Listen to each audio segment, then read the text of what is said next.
الحمد لله وحده والصلاة والسلام على من لا نبي بعد أما بعد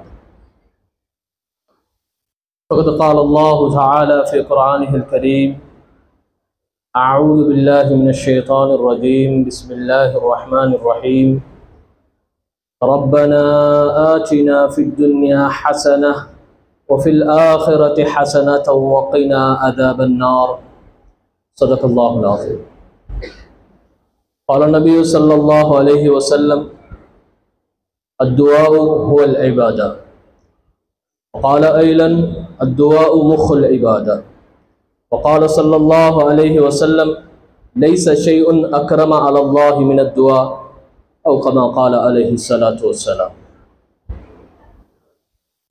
இந்த உலகத்தை படைத்து அனைத்தையும் தனித்து சுயமாக செயல்படுத்தி கொண்டிருக்கக்கூடிய அல்லாஹ் ஒருவன், அவனுக்கே அனைத்து புகழும். அல்ஹம்துலில்லாஹ். இந்த உலகத்துக்கு தீனுல் இஸ்லாத்தை கொண்டு வந்த எமது உயிரிலும் மேலான முஹம்மது ஸல்லல்லாஹு அலைஹி வஸல்லம் அவர்கள் பேரிலும் அன்னவர்களை பின்பற்றிய சஹாபாக்கள், தாபியீங்கள், நல்லவர்கள் அனைவர்கள் பேரிலும் சலாத்தும் சலாமும் உண்டாவதாக. புனித ஜும்மாவுடைய கடமையை நிறைவேற்ற வந்திருக்கும் அல்லாஹ்வின் நல்லடியார்களே, எனது அன்பு சிநேகிதர்களே, அல்லாஹும் அல்லாஹுடைய தூதர் முஹம்மது ஸல்லல்லாஹு அலைஹி வஸல்லம் அவர்களும் எதையெல்லாம் எமக்கு கட்டளையாக சொல்லியிருக்கிறார்களோ அவற்றை எம்மால் முடிந்த அளவு எடுத்து நடக்கும்படியும், அல்லாஹும் அல்லாஹுடைய தூதர் முஹம்மது ஸல்லல்லாஹு அலைஹி வஸல்லம் அவர்களும் எதிலிருந்தெல்லாம் எம்மை விலகி தவிர்ந்து நடக்கும்படி சொல்லியிருக்கிறார்களோ அவற்றிலிருந்து முற்று முழுதாக விலகி தவிர்ந்து நடக்கும்படி முதலில் எனக்கும் அப்பால் உங்கள் அனைவர்களுக்கும் வசிய செய்து கொள்கிறேன். கண்ணியமிக்க மேலானவர்களே, இந்த உலகத்துடைய தொடர்ச்சி கியாமத்துடைய நாள் வரைக்கும் இருக்க போகிறது. சமுதாயங்கள் மாறிக்கொண்டே இருக்கும். இந்த உலகத்தில் படைக்கப்படக்கூடிய ஒவ்வொரு மனிதனும் இந்த உலகத்தில் வாழக்கூடிய நேரத்தில் ஏதாவது பிரச்சனைகளோட இருக்கக்கூடும். இந்த பிரச்சனைகளை பல வழியில ஒரு மனிதனுக்கு நிவர்த்தி செய்ய முடியுமாக இருந்தாலும் அல்லாஹ்வுடைய தொடர்புடன், அல்லாஹ்வுடைய உதவியுடன் அவைகளை நிவர்த்தி செய்வது மிக மேலானதாகும். அல்லாஹ் தஆலா மனிதனுக்கு அவனுடைய பிரச்சனைகளை, அவனுடைய நிலைமைகளை சீராக்கி கொள்றதுக்கு பல வழிகளை கற்றுக் கொடுத்திருக்கிறான். அதுல ஒரு சிறந்த ஒரு வழிதான் மனிதன் அல்லாஹ்விடத்துல தன்ன தேவைகளையும் பிரச்சனையையும் சொல்லி துஆ செய்வது. இன்று துஆவுடைய ஒரு மதிப்பு உள்ளத்துல சில சமயங்கள்ல இல்லாதவர்களாக நாங்க இருக்கிறோம். சில நேரங்கள்ல பல நாட்கள் கழியும் ஒழுங்காக துஆ செய்திருக்க மாட்டோம். சில நேரங்களில் பல மாதங்கள் கழியும் இந்த தொழுகைக்கு பின்னால உட்கார்ந்து ஆமீன் சொன்னதை தவிர வேற எந்த துஆவும் செய்திருக்க மாட்டோம். கண்ணியமிக்க மேலாளர்களே, துஆவுடைய மதிப்பை நாங்க விளங்கினோம்னா எப்படி எங்களுக்கு இபாதத்துக்கள் கட்டாயமானதாக இருக்கிறதோ அத மாதிரி துஆவையும் நாங்க செய்ய ஆரம்பிப்போம். ஹஜ்ரத் ஸல்லல்லாஹு அலைஹி வஸல்லம் அவங்க சொன்ன ஹதீஸ் பல கிரந்தங்கள்ல பதிவு செய்யப்பட்டிருக்கிறது. அத்துஆஉ, துஆ இருக்கிறது, ஹுவல் இபாதா, அது இபாதத்தே தான். எப்படி தொழுகை இபாதத்தோ, நோன்பு இபாதத்தோ, ஜகாத் இபாதத்தோ, அத மாதிரி ஒரு வகையான இபாதத் துஆவும் தான். இன்னொரு ரிவாயத்துல ஹஜ்ரத் ஸல்லல்லாஹு அலைஹி வஸல்லம் அவங்க சொல்றாங்க அத்துஆஉ முஹுல் இபாதா, துஆ அது இபாதத்துடைய உயிர் நாடி என்பதாக நபி ஸல்லல்லாஹு அலைஹி வஸல்லம் அவர்கள் சொல்லியிருக்கிறார்கள். ஏன் சீரற்ற கவனஹீனமான அல்லாஹ்வுடைய சிந்தனையற்ற இபாதத்துக்களை அல்லாஹ்வுடைய சிந்தனை உள்ளதாக மாற்றக்கூடிய அவ்வளவுக்கு ஒரு உன்னதமான ஒரு இபாதத்தாக துஆ பார்க்கப்பட்டிருக்கு. ஹஜ்ரத் ஸல்லல்லாஹு அலைஹி வஸல்லம் அவங்க சொன்ன ஹதீஸ் ஹஜ்ரத் இமாம் திர்மிதி ரஹ்மத்துல்லாஹி அவர்கள் பதிவு செய்திருக்கிறார்கள். லைஸ ஷைஉன் அக்ரம அலல்லாஹி மினத் துஆ, அல்லாஹ்விடத்தில் துஆவை பார்க்க கண்ணியமானது வேற எதுவும் இல்லை என்பதாக ஹஜ்ரத் ஸல்லல்லாஹு அலைஹி வஸல்லம் அவர்கள் சொன்னது ஹஜ்ரத் இமாம் திர்மிதி ரஹ்மத்துல்லாஹி அவர்கள் அவர்களுடைய ஜாமியில பதிவு செய்திருக்கிறார்கள். துஆ என்பது ஒரு மனிதனை தந்த எஜமானாகிய அல்லாஹ்வோட அழகான ஒரு தொடர்பை ஏற்படுத்தி வைக்கிறது தான் துஆ. என் ரப்பு யாரு, எனக்கு எவ்வளவு உபகாரம் செய்திருக்கிறவன் யாரு, என்ன படைத்தவன் யாரு, அந்த ரப்பிடத்துல நான் எப்படி இபாதத் செய்கிறேனோ அவனிடத்துல மாத்திரம் தான் நான் என் தேவைகளை கேட்கிறேன். சில நாட்டுப்புற அரபிகளிடத்துல துஆ செய்யுங்க என்று சொன்ன நேரத்துல அவர்கள் எவ்வளவு அழகாக துஆ செய்தார்கள் என்றா, யா அல்லாஹ் எனது வெற்றிய உனக்கு முன்னால் மாத்திரம் சுஜூது செய்ய வைத்தது மாதிரி எனது கைய உன்னிடத்துல மாத்திரம் நீட்டக்கூடியதாக ஆக்கி வைக்கிறே, யாரிடத்திலையும் நீட்ட வைக்கிறாரே. எவ்வளவு அழகான பண்பு. ஒரு மனிதனை கண்ணியமானவனாக உலகத்துல வாழ வைக்கக்கூடிய ஒரு பொருள், ஒரு இபாதத், அது துஆவாக இருக்கிறது. எல்லா நபிமார்களும் துஆ செய்திருக்கிறாங்க. எப்படி அவங்களுக்கு கொடுக்கப்பட்ட தாவத்தை செய்தார்களோ, எப்படி அவங்களுக்கு கொடுக்கப்பட்ட இபாதத்துகளை செய்தார்களோ, அதே மாதிரி அவர்கள் ஒவ்வொரு நபிமார்களும் அல்லாஹ்விடத்துல அவர்களுடைய தேவையை சொல்லி துஆ செய்திருக்கிறார்கள். ஜக்கரியா அலைஹிஸ்ஸலாத்து வஸ்ஸலாம் அவரோட விஷயத்துல அல்லாஹ் தஆலா என்ன சொல்றான், நாங்க அவருடைய துஆவை ஏற்றுக்கொண்டோம், அவருடைய மனைவியில இருந்த குறைகளை நீக்கி நிவர்த்தி செய்து சீரான ஒரு பெண்ணாக நாங்க ஆக்கி கொடுத்தோம். இப்படி ஒவ்வொரு நபிமார்களுடைய துஆவுக்கு பின்னாலேயும் அல்லாஹ் தஆலா அவங்களோட துஆவை ஏற்றுக்கொண்ட சரித்திரத்தையும் சொல்லியிருக்கிறார். மிக்க மேலானவர்களே, நாங்க துஆவை படிக்கணும். எப்படி இபாதத் செய்யறது என்று நாங்க படிக்கிற மாதிரி எப்படி துஆ செய்ய வேண்டும். ஹஜ்ரத் ஸல்லல்லாஹு அலைஹி வஸல்லம் அவர்களே துஆவுடைய அதபுல என்ன சொல்லி தந்திருக்கிறாங்கன்னா, ஒரு மனிதன் துஆ செய்ய முன்னால அல்லாஹ்வை எவ்வளவு புகழ முடியுமோ அவ்வளவு புகழ வேண்டும். எவ்வளவு புகழ முடியுமோ அவ்வளவு புகழும். எங்களை படைச்சவை அவன், எங்களை தேவைகளை உருவாக்கினவை அவன், எங்களை தேவைகளை நிறைவேற்ற சக்தி உள்ளவன் அவன் மாத்திரமே. அதனால எங்களை துஆவுல எங்களை தேவைகளை சொல்றதை விட அவனை நாங்க புகழக்கூடியவர்களாக இருக்க வேண்டும். பலவிதமாக புகழலாம். இதுல இஸ்முல் ஆதம் சொல்லக்கூடிய வார்த்தைகள் சொல்லப்பட்டிருக்கிறது. இதா துஆய பிஹி அஜாப், அந்த வார்த்தைகள் சொல்லி துஆ கேட்டால் அல்லாஹ் தஆலா துஆவை மறுக்கிறது கிடையாது. வ இதா சுஇல பிஹி ஆதா, அந்த வார்த்தைகளை சொல்லி அவரிடத்துல தேவைகளை கேட்டால் அல்லாஹ் தஆலா கட்டாயம் அவைகளை கொடுத்தருள்வார். அப்படியான இஸ்முல் ஆதமுடைய வார்த்தைகளை நாங்க பாட விட்டு அந்த வார்த்தைகளை எங்களை துஆவுல சொல்லி நாங்க துஆ கேட்க வேண்டும். திரும்ப நபி ஸல்லல்லாஹு அலைஹி வஸல்லம் அவரோட பேர்ல ஸலவாத் சொல்ல வேண்டும். முதலாவது துஆவை ஆரம்பிக்கணும் அல்லாஹ்வை புகழ்ந்து. இரண்டாவது நபி ஸல்லல்லாஹு அலைஹி வஸல்லம் அவரோட பேர்ல ஸலவாத் ஓதி ஆரம்பிக்கணும். ஒரு சஹாபி வந்து சொன்னாங்க, யா ரசூலல்லாஹ் துஆவுல நான் கொஞ்சம் போல ஸலவாத் சொல்றேன். ஹஜ்ரத் ஸல்லல்லாஹு அலைஹி வஸல்லம் சொன்னாங்க, கூட்டினா நன்மை கிடைக்கும், இதை விட ஹைரானது கிடைக்கும். சொன்னாங்க, நான் காவாசி அளவு சொல்றேன். நல்ல விஷயம், இதை பார்க்க கூட்டினா இதை பார்க்க நன்மை கிடைக்கும். 3 துஆவுடைய 3 ஸலவாத் சொல்றேன். சொன்னாங்க, நல்ல விஷயம், இதை பார்க்க கூட்டினா இதை விடவும் நன்மை கிடைக்கும். சொன்னாங்க, அறவாசி 3 பகுதி. கடைசியா சொன்னாங்க, யா ரசூலல்லாஹ் இந்த துஆ முழுக்க உங்களுக்கு ஸலவாத் சொல்றதாகவே ஆக்கிக்கொண்டு அல்லாஹ் ரசூலை நாங்க சந்தோஷப்படுத்திட்டா எங்கட தேவைகள் நிறைவேறத்தை பத்தி நாங்க யோசிக்க வேண்டிய அவசியம் இல்லை. எப்ப தேவைகள் நிறைவேறணுமோ அது சரியாக சீராக அல்லாஹ் தஆலா எங்கள் மூலமாக நடக்காட்டி இன்னொருத்தரால் அல்லாஹ் நிறைவேற்றி தருவான்.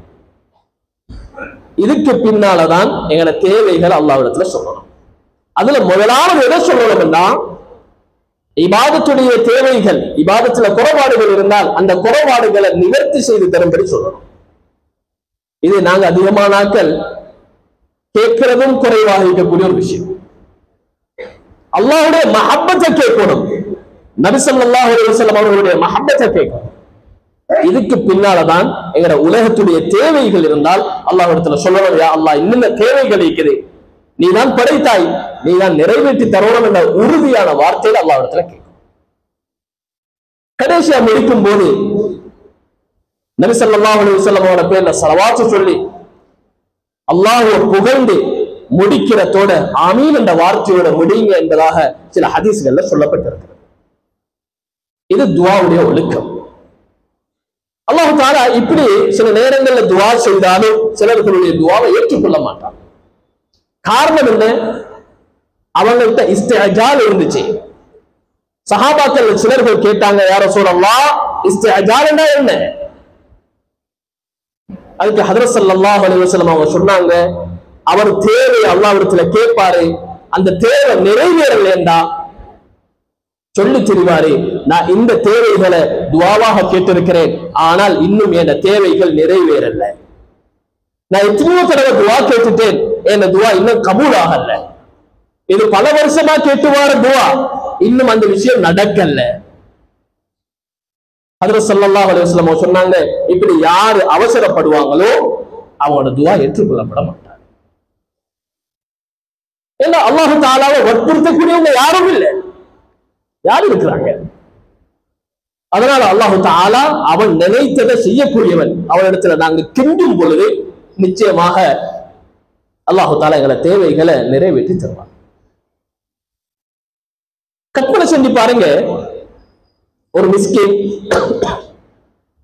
ஒரு பரிதாபமான நிலைமையில வந்து எங்கள்கிட்ட கெஞ்சுறாரு, ஏதோ ஒரு கேட்கிறாரு, அல்லது ஒரு சாப்பாட்டுக்குரிய ஒரு வழியை கேட்கிறாரு. அவரை பார்த்ததும் எங்களுக்கு கவலை வந்துட்டு நாங்க என்ன செய்வோம், அதை நிறைவேற்றி கொடுக்க பார்ப்போம். எங்கள்கிட்ட இல்லாட்டி இன்னொருத்த கேட்டு சரி சரி ஏற்பாடு செய்ய பார்ப்போம். ஆனா எல்லா ஹசானாவுக்கும் சொந்தக்காரனாகிய அல்லாஹ் தஆலா எவ்வளவு கண்ணியமானவன், எவ்வளவு நாணம் உள்ளவன். அவனிடத்துல கையை ஏந்தி நாங்க எங்களோட துஆவை கேட்டா அவன் அந்த கைகளை வெறுமனே திருப்பி அனுப்ப வெட்கப்படக்கூடியவன். அப்ப நாங்க யோசிக்க வேண்டும், எங்களோட தேவைகளை நாங்க எப்படி சொல்லணும், என்ன முறையில சொல்லணும். இன்னொரு சில ஆக்களுடைய துஆக்கள் ஏற்றுக்கொள்ளப்பட மாட்டாது என்பதாக ரசூல் ஸல்லல்லாஹு அலைஹி வஸல்லம் சொல்லியிருக்கிறாங்க. அதுல ஒருத்தர் அல்லாஹ்விடத்துல துஆ கேட்கிறாரு, ஆனா என்ன சிந்தனைன்னா என்னென்னமோ சிந்தனையில நான் துஆ கேட்கிறேன்னு சொல்லக்கூடிய சிந்தனை கூட இல்லாம துஆ கேட்கிறாரு. சில நேரங்கள்ல இன்னைக்கு இமாம் தொழுகைக்கு பின்னால துஆ ஓதுறாரு, ஆமீன் சொல்றவங்க என்ன சிந்தனையில ஆமீன் சொல்றாங்கன்னு பார்த்தா சில கை தூக்கி வைக்கப்பட்டிருக்கிறது, எங்கெங்கேயோ பார்த்து கொண்டிருக்கிறாரு, இல்லாட்டி கையில நெட்டி முடிச்சு கொண்டிருக்கிறாரு, இல்லாட்டி ஏதோ ஒரு சிந்தனையில இருக்கிறாரு, ஒரு கை போனையும் ஒரு கை உயர்த்தப்பட்டதாகவும் இருக்குது. இப்படியான பல விஷயங்களை நாங்க பார்க்கிறோம். இப்படியானவங்களோட துஆ ஏற்றுக்கொள்ளப்பட மாட்டார். யாருடைய கல்பு காஃபிலாக இருக்கிறதோ அவங்களோட துஆ ஏற்றுக்கொள்ளப்பட மாட்டாது என்பதாக நபி ஸல்லல்லாஹு அலைஹி வஸல்லம் அவங்க சொல்லியிருக்கிறாங்க. அதனால நாங்க யார்கிட்ட கேட்கிறோம், யாருக்கு முன்னாடி உட்கார்ந்து இருக்கிறோம், எங்களோட தேவைகளை நாங்க எப்படி பக்குவமாக சொல்ல வேண்டும், எப்படி அல்லாஹ்வை நாங்க புகழ வேண்டும், இந்த முறைகளை விளங்கி நாங்க துஆ செய்வோம் என்றால் நிச்சயமா அல்லாஹ் தஆலா எங்களோட துஆக்களை ஏற்றுக்கொள்வார். என்ன வார்த்தையில துஆ கேட்கிறது? குர்ஆன்ல சொல்லப்பட்ட துஆக்கள், ஹதீஸ்ல வந்த வார்த்தைகளை வச்சு துஆ கேட்கிறோம். ஏன்னா எங்களை பார்க்க எல்லா விஷயத்தையும் அறிந்தவங்க நபி ஸல்லல்லாஹு அலைஹி வஸல்லம் அவங்க. அவங்களுக்கு அல்லாஹ் தஆலா ஒரு துஆவை கற்றுக் கொடுக்கிறாருன்னா அது எவ்வளவு மகத்துவமான துஆக்களாக இருக்கும். நபி ஸல்லல்லாஹு அலைஹி வஸல்லம் அவங்க அவங்களோட வாழ்க்கையில ஒரு துஆவை சொல்லி தராங்கன்னா எவ்வளவு பெருமதியான துஆவாக இருக்கும். பாருங்க, அல்லாஹ் தஆலா குர்ஆன்ல பல துஆக்கள் சொல்லி தந்திருக்கிறான். அந்த துஆக்கள்ல ஒன்றுதான் ரப்பனா ஆத்தினா ஃபித் துன்யா ஹஸனா வ ஃபில் ஆখিরাতি ஹஸனா வ கினா அஸாபன்னார். எல்லாருக்கும் பாடமாக்க முடியுமான சின்ன சாதாரண ஒரு துஆ, லேசான ஒரு துஆ, பல கருத்துக்களை உள்ளடக்கிற ஒரு துஆ. பாருங்க, ஒரு பிள்ளைக்கு 2 நாள் சொல்லி கொடுத்தா பாடமாக்கிறோம், சொல்லிக் கொடுக்கக்கூடிய நேரத்தில் எப்படி சொல்லி பகுதிகளா பிரிச்சு கொடுக்கணும்னா, ரப்பனா ஆத்தினா ஃபித் துன்யா ஹஸனா வஃபில் ஆகிரத்தி ஹஸனா வகினா அஸாபன்னார். லேசா பாடமாக்கணும். குர்ஆன்ல அல்லாஹ் தஆலா ரப்பனா ஆத்தினா ஃபித் துன்யா ஹஸனான்னு சொல்லி இந்த துஆவை சொல்லியிருக்கிறான். நபி ஸல்லல்லாஹு அலைஹி வஸல்லம் அவங்க அல்லாஹும்ம ஆத்தினா ஃபித் துன்யா ஹஸனான்னு இந்த துஆவை சொல்லியிருக்கிறாங்க. அதனால எப்படி வேணும்னாலும் ஓதலாம், பிரச்சனை இல்லை. இந்த துஆவை நாங்க பல தடவைகள் பல விதமாக ஓத வேண்டும். ஒரு நாளைக்கு எவ்வளவு வேணுமோ அவ்வளவு ஓதலாம். அதற்கு அனுசரணைகளா நாங்க ரசூல் ஸல்லல்லாஹு அலைஹி வஸல்லம் அவரோட ஹாதிமாக இருந்தவங்க, அவங்கள்ட்ட கேட்கிறாங்க நபி ஸல்லல்லாஹு அலைஹி வஸல்லம் அவங்க எந்த துஆவை அதிகமாக ஓதுவாங்க. அனுசரணைகளா அவங்க சொல்றாங்க, நபி ஸல்லல்லாஹு அலைஹி வஸல்லம் அவங்க அதிகமாக ரப்பனா ஆத்தினா ஃபித் துன்யா ஹஸனா வஃபில் ஆகிரத்தி ஹஸனா வகினா அஸாபன்னார் சொல்லக்கூடிய துஆவை ஓதுவாங்க. அனஸ் ரலியல்லாஹு அன்ஹு அவர்களுடைய மாணவர்களாகிய தாபீன்களாகிய தாபித்துல் புனானி, கதாதா ரஹ்மத்துல்லாஹ் போன்றவங்கள்ட்ட கேட்கப்பட்டுச்சு, அனஸ் ரலியல்லாஹு அன்ஹு அதிகமா இந்த துஆ ஓதுவாங்க. நேரம் இருந்தாலும் சரி நேரம் இல்லாட்டியும் சரி இந்த துஆவைத்தான் அவங்க மெயினாக விசேஷமாக ஓதுவாங்க. ஒரு கூட்டம் வந்துச்சு, அவனுக்கு அவசரம் இருந்துச்சு, சொன்னாங்க சுருக்கமா ஒரு துஆ செய்யுங்க எங்களுக்கு. அவங்க ரப்பனா ஆத்தினா ஃபித் துன்யா ஹஸனா வஃபில் ஆகிரத்தி ஹஸனா வகினா அஸாபன்னார் என்று துஆவோடு அனுப்பி வச்சாங்க. இன்னொரு கூட்டம் வந்தாங்க, அவங்களுக்கு நேரம் இருந்துச்சு, சொன்னாங்க தாமதமாக அமைதியாக ஆறுதலாக எங்களுக்கு துஆ செய்யுங்க. அவங்க துஆ செய்ய ஆரம்பிச்சதும் அல்லாஹ்வை 10 வார்த்தைகள்ல புகழ்ந்தாங்க. பாருங்க எவ்வளவு புகழ்ந்தாங்க, 10 வார்த்தைகள்ல புகழ்றாங்க. எவ்வளவு பாடம் அவ்வளவு புகழலாம். 10 வார்த்தைகளை புகழ்ந்துட்டு இந்த துஆவை மடக்கி மடக்கி ஓதினாங்க. ஓதிட்டு நபி ஸல்லல்லாஹு அலைஹி வஸல்லம் அவரோட பேர்ல ஸலவாத் சொல்லிட்டு சொன்னாங்க, உங்களுக்குரிய துஆ கேட்கப்பட்டாச்சு. ஓதினது மொத்தமா இந்த துஆ மட்டும்தான். நபி ஸல்லல்லாஹு அலைஹி வஸல்லம் அவங்க இந்த துஆவுக்கு எவ்வளவு முக்கியத்துவம் கொடுத்திருக்காங்கன்னு பாருங்க. ஒரு மனிதன் தவாஃபுடைய நேரத்தில் அவர் வெறுமனே இந்த துஆ மட்டும் ஓதினாலும் போதும், இந்த துஆவை ஓதுங்க என்று சொல்லியிருக்கிறார். வேற எந்த துஆவும் ஓத தேவையில்லை. ஏண்டா அர்த்தம் தெரியும் என்றா நாங்க வேற துஆவே கேட்க மாட்டோம் போலிருக்கிறேன். அவ்வளவு அர்த்தம் சொல்லப்பட்டிருக்கு. இந்த ஹஸனா என்ற வார்த்தை குர்ஆன்ல வரக்கூடிய ரப்பனா ஆத்தினா ஃபித் துன்யா ஹஸனா இந்த துஆல வரக்கூடிய வார்த்தை இருக்குது. இந்த ஹஸனாவுக்கு சுருக்கமான கருத்தாக ஹஜ்ரத் இமாம் குர்துபி ரஹ்மத்துல்லாஹி அலைஹி சொல்ல என்ன சொல்றாங்கன்னா, உலகத்துடைய ஆகிரத்துடைய அனைத்து நிஅமத்துக்களையும் கேட்கும் துஆ. உலகத்துடைய ஆகிரத்துடைய அனைத்து நிஅமத்துக்களையும் கேட்கும் துஆ. ஹஜ்ரத் இப்னு கஸீர் ரஹ்மத்துல்லாஹி அலைஹி சொல்ல ஒரு மனிதனுக்கு ஆகுமான ஹராம் அல்லாத அனுமதிக்கப்பட்ட அனைத்து தேவைகளையும் உள்ளடக்கிற துஆ. அனைத்து தேவையையும் கேட்டு பெறக்கூடிய ஒரு உள்ளடக்கமான ஒரு துஆ தான் இந்த துஆ. இன்னும் சில உலமாக்கள் என்ன சொல்றாங்க, இந்த துஆவை ஓதி வரவங்க ஒவ்வொரு நாளும் துன்யாவுடைய ஆகிராவுடைய அனைத்து கைராத்துகளையும் கேட்டுக்கொண்டிருக்கிறாங்க. முஃபஸ்ஸிரீன்களுடைய பேர்களை சொல்லாம அவங்க சொன்ன கருத்தை மட்டும் சுருக்கமாக சொல்றேன். ஹஸனாவுக்கு இன்னைக்கு பாருங்க எல்லாருக்கும் இருக்கக்கூடிய ஒரு பிரச்சனை தான். அதிகமானவங்களுக்கு சின்ன சின்ன வயதிலையும் கூட நோயுடைய பிரச்சனை. ஹஸனா என்ற வார்த்தை சிஹத்துடைய மானா, ஆஃபியத்துடைய மானால பாவிக்கப்படுகிறது. அப்படி என்றா இந்த துஆவை ஓதி வாரவங்களுக்கு உலகத்துல அல்லாஹ் தஆலா அதாவது உடல் ஆரோக்கியத்தையும் ஆஃபியத்தையும் நசீபாக்குவார். ஆஃபியத்துனா என்ன? அது உலகத்துல நடக்க இருக்கிற அனைத்து ஆஃபாத்துக்கள் இருந்தும் தன்னை பாதுகாக்கும்படி அல்லாஹ்விடத்துல கேட்கிறது. ஹஜ்ரத் ஸல்லல்லாஹு அலைஹி வஸல்லம் அவங்க சொன்னாங்க, தொழுகைக்கு முன்னால அதாவது இகாமத்துக்கு முன்னால துஆ கேட்டா துஆ கபூல் செய்யப்படும். நீங்க ஆஃபியத்தை கேளுங்க. ஒருத்தர் இந்த துஆவை ஓதினா அவருக்கு ஆஃபியத் கிடைக்கும். ஒரு அழகான ஹலாலான ரிஸ்க் விஸ்தீர்ணமாக கிடைக்கக்கூடிய ஒரு தொழிலுடைய வாய்ப்பு கிடைக்கும். இது முஃபஸ்ஸிரீன்கள் தெளிவாகவே சொல்லியிருக்கிறாங்க. அர்-ரிஸ்குல் வாசிஉல் ஹலால் என்று சொல்லக்கூடிய வார்த்தையில சொல்லியிருக்கிறாங்க. ஹஸனாவுக்கு ரப்பனா ஆத்தினா ஃபித் துன்யா ஹஸனா, யா அல்லாஹ் இந்த துன்யாவுல எங்களுக்கு ஹஸனாவை தான்னு கேட்டா அவர் தொழில் இல்லாதவராக இருந்தால் அல்லாஹ் தஆலா தொழிலுடைய ஏற்பாடுகளை செய்து கொடுப்பார்.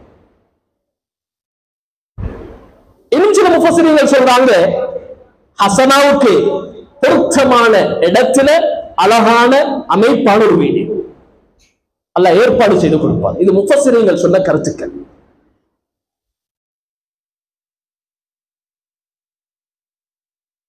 தொழில் கிடைச்சிட்டு ஆரோக்கியம் வைக்குது, வீடு வாசல் கிடைச்சிட்டு இப்ப ஒரு திருமணத்துடைய தேவை வைக்குது. திருமணம் முடிக்காத ஆணோ ஒரு பெண்ணோ இந்த துஆவை ஓதி வருவாங்கன்னா அல்லாஹ் தஆலா சாலிஹான ஜோடிகளை ஏற்பாடு செய்து கொடுப்பார்.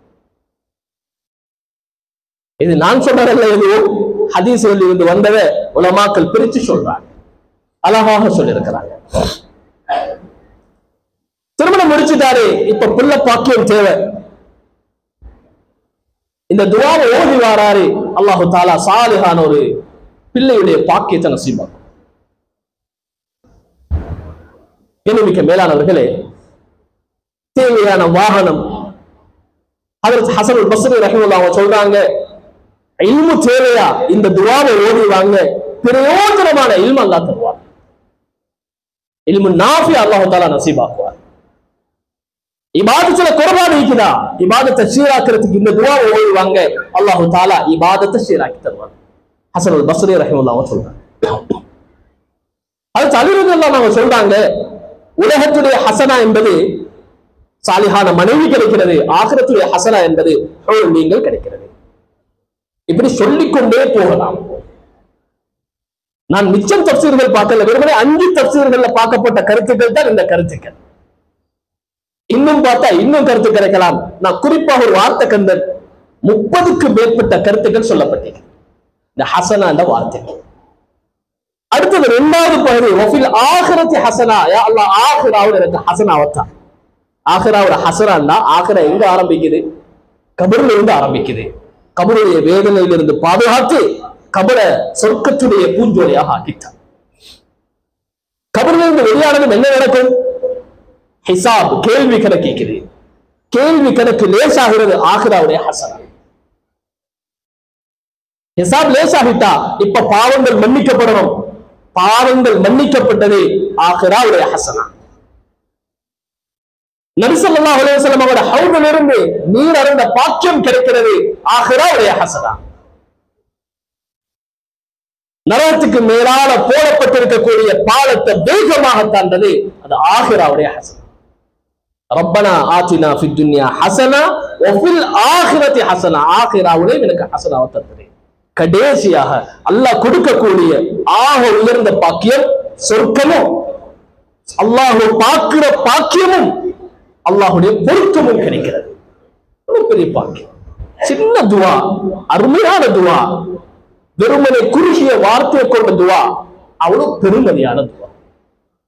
இந்த துவாவையே மடக்கி மடக்கி ஒருத்தர் ஓதினா அவருடைய தேவைகள் அனைத்தையும் அல்லாஹ் பூர்த்தி செஞ்சு தருவார். பாருங்க, இப்ப தெரியுது வஃபில் ஆகிரத்தி ஹசனான சொர்க்கம் போறது என்று விளங்குது. ஏன் வக்கினா அதாபன்னார் என்ற பகுதி அல்லாஹ் சொல்லியிருக்கிறார். அதுக்கு உலமாக்கள் அருமையான ஒரு விளக்கம் சொல்லிக்கிறாங்க. ஒரு மனிதர் நரகத்துக்குரியவராக ஆகுவார் எப்பன்னா உலகத்துல பாவம் செய்யும் போது.